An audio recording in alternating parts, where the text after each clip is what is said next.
원래 온라인을 들으시면 요거 프린트를 다운받으셔야 되는데 오늘 나오셨으니까 제가 일부러 복사를 해서 드렸습니다. 그래서 제가 잠깐 이따가 설명을 드릴 거예요. 요거는 받아서 넘겨본 순간 버리고 싶으셨죠? 별로 읽고 싶은 그 충동은 없는, 버리고 싶다는 충동이 더 크게 일어나는 프린트인데요. 여러분이 아셔야 되는 거는 다 버리시고요. 제가 알려드릴게요. 이 페이지에 미분 공식이 있습니다. 표가 하나 있죠, 표. 요거만 암기해 주시면 돼요. 요거랑 한 장을 또 넘기시면 4페이지에 지수법칙이 있습니다. 이 지수법칙과 미분 공식은 재정학에서 몰라서는 안 되는, 꼭 알아야 되는, 그러니까 지수법칙은 배우셨을 테지만 잊어버리셨을까봐 제가 다시 써놓은 거고요. 미분 공식은 안 배우셨거나 잊어버리셨거나 무관하게 반드시 다시 한번 공식만 아시면 돼요. 공식만. 이 미분 공식을 습득을 해두지 않으면 재정학 전체의 계산 문제가 또는 내용을 연결할 때 따라가는 파트라서 정신이 혼미해집니다. 얘만 나오면. 그래서 아예 그냥 습득을 해버리시면 돼요. 이거는 탄력성과 관련된 개념을 할 때 제가 잠깐 설명을 드리도록 하겠습니다. 그래서 설명은 굉장히 짧고 간단하게 말씀드릴 건데 암기는 꼭 해주셔야 돼요. 왜? 기계적으로 하면 되는 거거든요. 그래서 여러분이 미분은 기계가 된다 내가 이렇게 생각을 하시고 그냥 기계적으로 이 공식에 맞게 해주시면 돼요. 그러면 다 맞출 수 있습니다. 그래서 지금 내가 미분이 뭘까? 수학의 정석 그걸 찾아보실 필요가 없다는 얘기예요. 그냥 이 방법만 익히시면 돼요. 그래서 다른 수학의 정석에 나오는 모든 수학은 필요 없는데 미분만 오로지 필요합니다. 재정학은. 그래서 미분을 꼭 하셔야 되기 때문에 요거는 제가 이따 설명을 드리는 걸로 하고요. 사실 재정학에서 계산 문제가 많이 나오지는 않아요. 40문제 중에 물어봅니다. 사람들이 평균 몇 문제나 나오느냐. 평균 4-5문제가 나오고요. 해에 따라 약간 변수는 있습니다. 그래서 많이 나오는 애는 7문제까지도 나오기도 해요. 그런 애는 좀 많이 나온 거. 그래서 평균 5문제 정도 나오는데 그걸 다 내가 틀린다라고 잡아도 합격하는데 문제는 없습니다. 그러나 출제되는 문제는 5문제 평균 내외지만 실제로 곳곳에 계산 문제가 재정학은 많아요. 그렇기 때문에 한 번 내가 계산 문제를 버려야겠다 생각하는 순간 곳곳에 두려움이 산재하게 돼 있어요. 여기도 버렸는데 보면 두려워. 여기도 버렸는데 보면 또 나오면 두려워요. 그래서 그런 두려움을 없애기 위해서 일단 미분을 할 줄 아시면 돼요. 나머지는 다 산수입니다. 산수하면 우리가 기본적으로 알아야 되는 게 뭐죠? 사칙연산이죠. 덧셈 하실 줄 아시죠? 뺄셈, 곱셈, 나눗셈 다 누가 합니까? 계산기가. 걱정하지 않으셔도 돼요. 제가 계산기를 가지고 들고 들어가기 때문에 이 사칙 연산에 대한 두려움은 전혀 없습니다. 심지어 루트까지도 다 계산해 주는 거 아닙니까? 굉장히 간단하죠. 그래서 사칙 연산을 어떻게 하는지 방법만 아시면 되는 거지 하실 필요도 없어요. 계산기가 하기 때문에 그거보다 더 선결되어야 되는 게 하나 또 있습니다. 그거는 진도를 나가면서 제가 설명을 좀 드리도록 하겠습니다. 자, 이제 여러분 어디로 가시면 되냐면 진도에 맞게 파트 2 수요 공급 이론으로 갑니다. 자, 이 수요 공급의 이론도 재정학에서는 직접 물어보지 않아요. 그냥 알고 있다는 가정하에 모든 논리를 전개하기 때문에 그 가정을 우리가 당연히 받아들이도록 학습을 한다 이렇게 보시면 됩니다. 자, 수요라는 표현이 여러분 교재에 나와 있습니다. 제가 한번 읽어보겠습니다. 수요란 demand라는 표현의 해석이고요. 일정 기간 동안 소비자가 주체가 나왔죠. 소비자가 모든 가격 수준에서 구매하고자 의도하는 재화의 서비스의 총량입니다. 여기까지가 수요인데 뭐가 이렇게 개념이 복잡합니까? 사고자 하는 물건의 양 이게 수요 아닙니까? 맞아요. 틀린 표현은 아닌데 정확한 표현이 필요합니다. 이런 거죠, 여러분. 자, 여기 커피가 있는데요. 커피를 이게 보이네요. 특정 회사가 맛없는 회사가 이 선택지가 별로 없어서 저는 이걸 먹는데 맛은 쓰레기에 가깝죠. 죄송합니다. 이렇게 일괄적으로 내리는 커피들은 좀 맛이 없죠. 메이커에서. 이 커피를 몇 잔이나 수요하냐 이렇게 물어봐요. 그래서 제가 매일 아침 저는 눈 뜨면 이걸 한 2컵 정도 마시거든요. 그래서 위가 쓰려서 몇 개월 그렇게 했더니 죽대 살았어요. 절대 안 좋습니다. 커피를 몇 잔이나 수요하니 이렇게 물어보니까 제가 이렇게 대답을 했어요. 5잔. 이렇게 대답을 했습니다. 이 컵으로 5잔이에요. 그럼 여러분 많이 마시는 거예요? 적게 마시는 거예요? 기준이 없습니다. 이게 하루에 5잔이면 어때요? 위염 100%. 그죠? 근데 이게 1년에 5잔이면 어떨까요? 별로 안 마시는 거죠. 그러면 한 달에 5잔이어도 많지는 않은 거예요. 그래서 수요라는 개념은 어떤 재화를 소비하는 건데 그 개념이 명확하게 전달이 되려면 기간이 필요합니다. 기간. 그래서 나온 개념이 일정 기간 동안이라는 용어입니다. 거기에 밑줄을 좀 그어두시면 돼요. 어떤 사람이 재화를 소비할 때 그 재화의 소비량에 의미가 명확히 부여되기 위해서는 뭐가 필요하다라는 거죠. 기간의 명시가 필요하더라 이겁니다. 그래서 이런 일정 기간이 명시돼야 의미가 있는 변수를 경제학에서는 유량 변수다라는 표현을 씁니다. 그래서 거기다 20페이지라고 쓰시고요. 일정 기간 위에다 20페이지라고 쓰시고 20페이지로 오시면 됩니다. 20페이지에 가운데 표가 하나 보이실 거예요.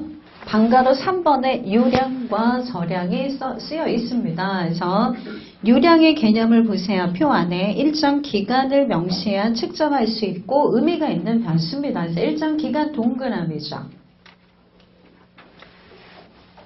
옆에 사례는 암기할 필요 없습니다, 여러분. 앞으로 모든 경제와 관련된 변수를 정의를 내릴 때 유량인지 저량인지 구분부터 하고 개념의 정의를 내린다 이런 의미예요. 그 다음에 여러분 저량이라는 개념은 스탁이라는 영문 표현을 쓰고요. 유량은 흐를 유자, 한자로는 flow라는 영문 표현을 씁니다. 저량은 일정 시점에서 측정해야 의미가 있는 변수를 저량 변수다 이렇게 구분을 합니다. 그래서 경제학에서 대부분의 변수는 유량이 좀 많은 편이에요. 일정 기간이 명시된 의미가 있어요. 여러분 수요에 관심을 갖는 건 가게일까요? 기업일까요? 기업입니다.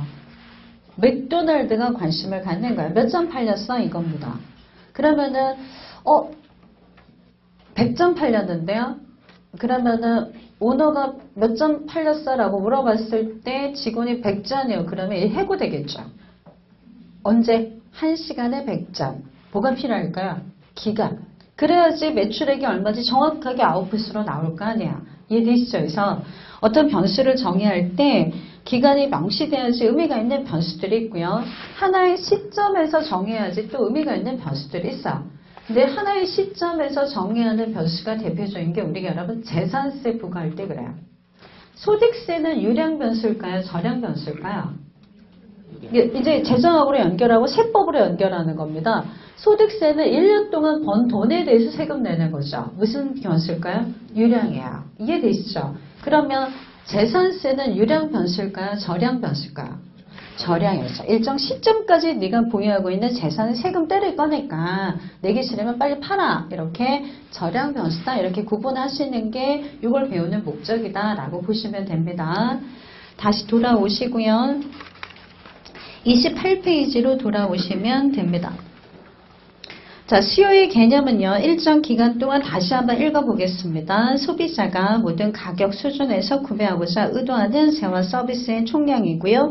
수요 곡선 전체를 의미하는데 밑에 내려가겠습니다. 수요량과 수요 가격은 좀 점프하시고요.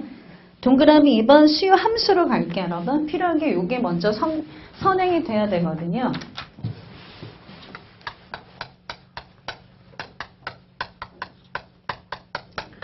경제학은 좀 논리적인 학문이에요, 여러분. 그래서 논리적으로 좀 생각을 하시고 따라와 주시고 이해를 하시면은 암기가 좀 줄어듭니다. 그래서 이해를 하셔야 되는 과목이 경제학입니다, 여러분. 재정학도 마찬가지야. 무조건 암기해서 될 게 아니에요. 자, 수요 함수라는 게 있어요. 일단 실천. 이해 실천해요. 수요 함수. 함수는 우리가 이제 중학교 때 수학을 시작하게 되면 이제 이런 것부터 배우기 시작하면서 수학과 멀어지게 되는 계기가 됐던 게 이런 애들이죠. 그래서 아닙니다. 이제 수학과 다시 친해지는 그런 시점으로 다시 전환을 한번 시켜볼게요. 수요함수라는 건 뭐냐면 암기 없습니다. 수요량입니다. 이 퀀터티고요. 양이에요. 디맨드를 첨자를 써줘요. 그럼 수요량이 되고요. 특정한 재화라는 표현으로 가장 미국 애들이 많이 쓰는 X라는 재화를 가져왔습니다. 여러분, X라는 문자를 제일 많이 쓰잖아요. 경제학은 우리나라 학문이 아니기 때문에. 자, 그러면 요 X제의 수요량입니다. 양이에요. 양. 수요량에 영향을 미치는, 수요량은 다른 말로 소비량이라고 생각하시면 돼요. 여기에 영향을 미치는 변수들이 있을 거예요, 여러분. 그거를 펑션, 함수 형태로 표현하는 걸 수요함수다 이렇게 표현을 합니다. 자, 우리가 여러분 어떤 재화를 살 때 제일 먼저 뭘 보고 사세요? 가격, 얼만가? 1,000원인 줄 알았는데 1,500원 내려놓잖아요. 그렇죠? 1,000원짜리 찾습니다. 그래서 해당 재화, 같은 재화죠. 가격을 보고 사더라 이런 얘기죠. 그러면 얘를 보고 얘를 결정하는 거 아니야? 얘가 먼저고 얘가 나중이죠. 얘를 우리가 함수를 설정할 때 충격을 주는 애고 얘에서 얘는 충격을 받는 아이죠. 얘가 독립변수인가요? 종속변수인가요? 그렇죠. 얘를 독립변수로 하더라. 이 표현을 교재에 써두세요. 네. 부끄러워하지 마시고 써두셔야 돼요. 나중에 보면 기억이 또 안 나요. 사람이 뭐라 했는데 까리해집니다. 그러면 안 돼요. 바로 보고 기억이 나도록 써두셔야 돼요. 그럼 이 아이를 우리가 무슨 변수로 하죠? 수학적으로? 그렇죠. 종속변수라고 하고요. 경제학에서는 독립종속변수라는 표현보다 얘를 원인 변수라는 표현과 얘는 결과 변수다라는 표현을 더 많이 씁니다. 얘가 충격을 주니까 원인이 되고요. 얘가 그 결과 변화는 결과가 된다 이런 뜻입니다.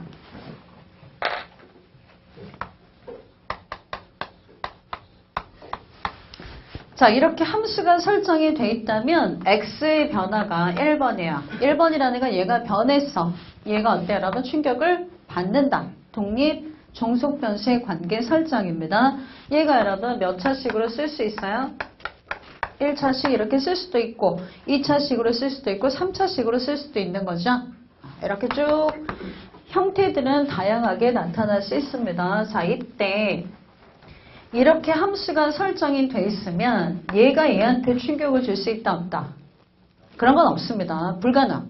충격은 오로지 무슨 방향? 이 방향으로만 갑니다. 그러면 얘가 얘한테 충격을 주는 걸로 하고 싶다. 그럼 함수를 다르게 써야죠. 이렇게. 맞죠, 여러분? 그러면 y가 이제는 x에 충격을 주는 거죠. 그래서 무조건 누구만 충격을 줄 수 있다? 독립 변수만. 이렇게 꼭 기억을 하셔야 되고요.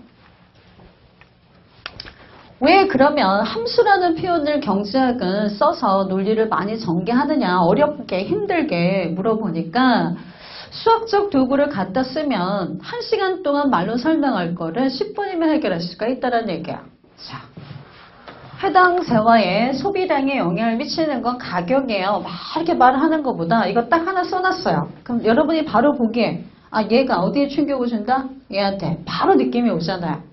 함수를 알고 있다면 그래서 바로 설명과 분석을 빠르게 하기 위해서 함수라는 형태를 수학적 도구에서 사용하는 걸 가져온다라고 보시면 됩니다. 그래서 여기서 알아야 되는 이 함수에서 알아야 되는 아이디어는 수학적 도구를 가져왔고 이쪽이 독립변수, 얘가 종속변수다. 이거 아시면 되고요.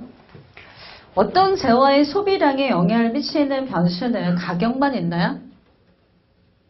아니죠, 그죠? 뭘 보고 사세요? 저는 디자인도 중요하다고 생각을 합니다. 디자인 보고도 사고요. 요새 핫한 연예인은 누가 있습니까? 물론 남자입니다. 여자는 관심 없습니다. 누가 있나요? 정혜인 있잖아요. 핫한 사람이죠.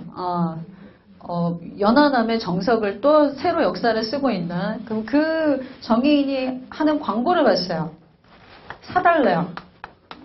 사줘야죠. 그렇죠. 사줘야 됩니다. 그래서 광고도 이 재원 소비량에 영향을 미칠 거고 내 호주머니 사정도 어떤 재원 소비량에 영향을 미칠까요? 호주머니 사정은 우리가 보통 소득이죠. 소득. 내가 벌어들인 돈. 소득은 인컴이라는 용어에 여러분 보통 이니셜을 갖다 쓰는 게 보통 원칙인데 인컴은 I자는 경제학에서 무차별 곡선이라고 하는 인디퍼런트 커브의 이니셜로 굉장히 많이 쓰이기 때문에 요거보다는 요 M자를 많이 가져옵니다. 그래서 앞으로 M은 소득이다라고 생각하시면 돼요. I를 써도 틀리지는 않습니다. 통상 많이 쓰는 게 M이다라는 표현이고요. 제가 여러분 커피를 마시러 갔는데 사러 갔는데 그 옆에 보니까 편의점의 특징이 새로운 음료수가 출시가 많이 되고 새로운 음료수가 출시되면 세일을 많이 하죠. 1+1이나 또는 반값 세일 이런 거 많이 합니다. 그래서 커피를 사러 갔는데 옆에서 홍차 음료가 세일을 해요. 녹차 음료가 세일을 합니다. 그럼 녹차는 Y제, X제가 아니잖아요. 얘가 여러분 싸져요. 그러면 녹차 마실까요? 커피 마실까요? 오늘은 녹차를 마셔볼까? 이렇게 마음의 변화가 생긴다는 얘기죠. 그래서 얘랑 상관이 있는 다른 어떤 재화의 가격의 변해도 해당 재화의 소비량에 영향을 미칩니다. 그래서 이 재화의 소비량에 영향을 미치는 변수들이 굉장히 많습니다. 이렇게 등등등 날씨도 영향을 미칠 거고요. 많아요. 그러면 정확하게 분석을 하려면 수요량에 영향을 미치는 변수들 전체 독립변수랑 종속변수는 항상 하나입니다. 이 둘의 관계를 전체를 분석하는 걸 일반 균형 분석이다 이렇게 얘기를 합니다. 모든 변수, 충격을 주는 독립변수와 종속변수를 한꺼번에 분석하는 거. 어디로 가시냐면 20페이지를 다시 가시면 돼요. 자, 20페이지 양가로 2번에 보시면 일반 균형 분석 보이시죠, 여러분?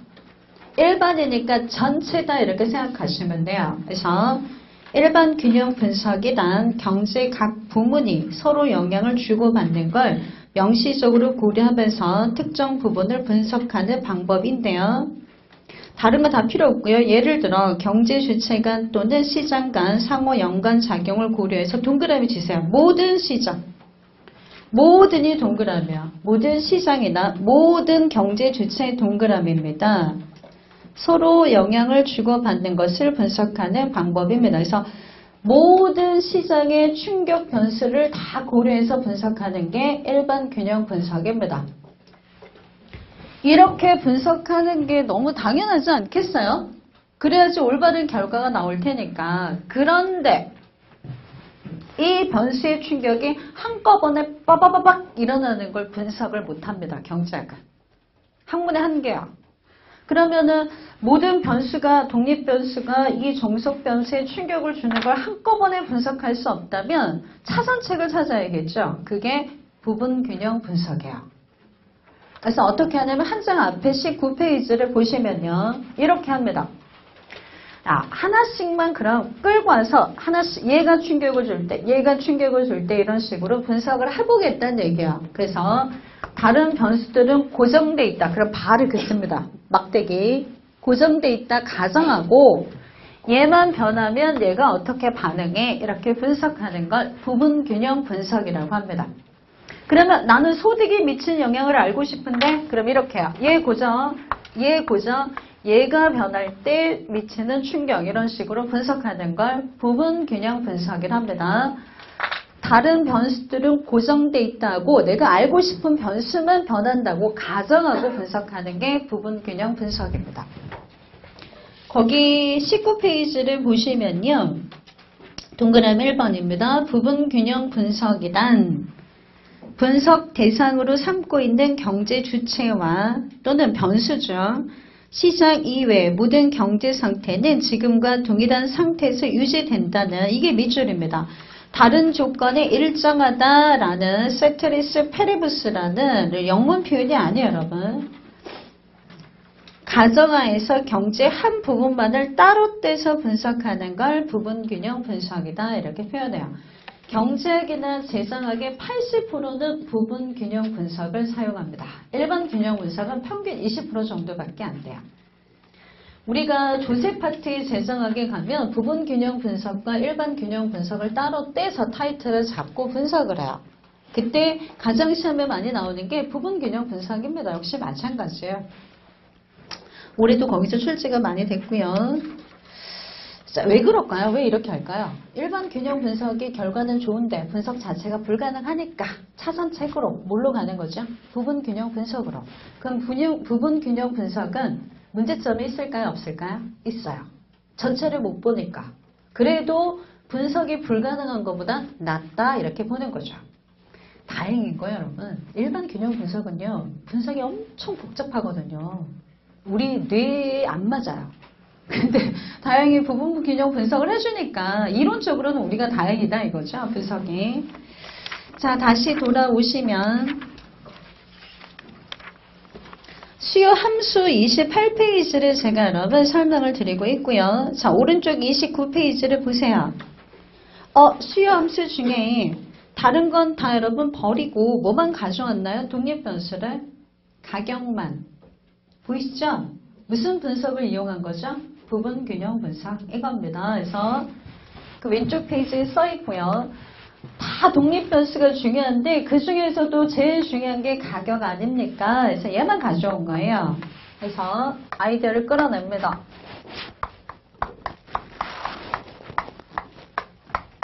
얘만 있던 얘기는 여러분 다른 건 고정시켰다라고 이해해 주시면 돼요. 가격만 변한다고 가정한다 이렇게 식을 쓴 겁니다. 이해되셨죠? 오케이. 자, 그러면요. 어디가 1번이죠? 가격이야 수요량이야? 그렇죠. 예, 1번. 이해하기 편하게 1번, 2번을 쓴 겁니다. 자, 그러면은 법칙을 하나 찾아볼게요.